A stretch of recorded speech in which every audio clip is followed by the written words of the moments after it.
Welcome to the SABC Digital News Science Wrap.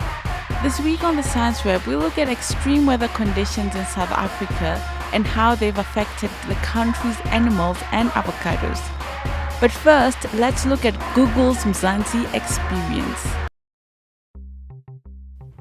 A new initiative by Google will give people all over the world visual tours of some of South Africa's top natural attractions. People from anywhere around the world will now be able to go on a 12-table mountain or see a pride of lions from the Kruger National Park, all from the comfort of their homes. Mish Atanga from Google South Africa tells us more about what they call the Zanzi experience. So what happens is we kind of take our cameras, which is called a tracker.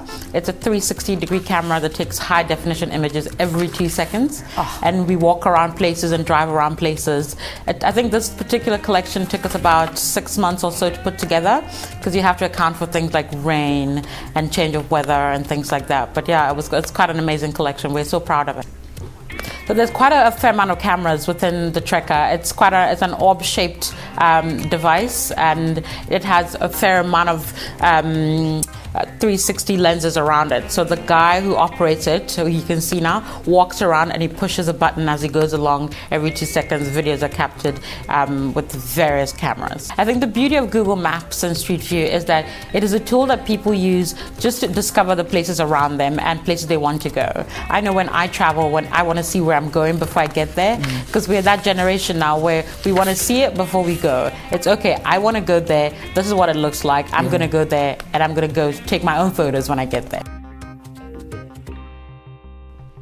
South Africa has finally received some much-needed rain. The country is currently facing drought conditions, but this week brought with it some much-needed wet weather. This is a relief to everyone, including some of the animals at the Kruger National Park. The park says hippopotamus in particular have started dying in large numbers due to the drought. The park says it may need to slaughter some of these animals as they are dying anyway.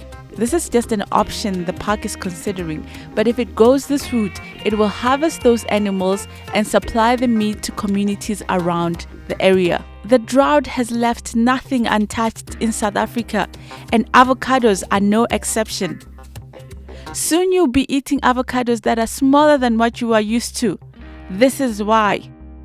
We've got loads of fruit on our trees, but the effect of these extended heat temperatures, these heat waves, has an effect on the development of the size of the fruit. Therefore, we're going to end up particularly with very small fruit. And that small fruit is out of the count range where we could earn the best income overseas.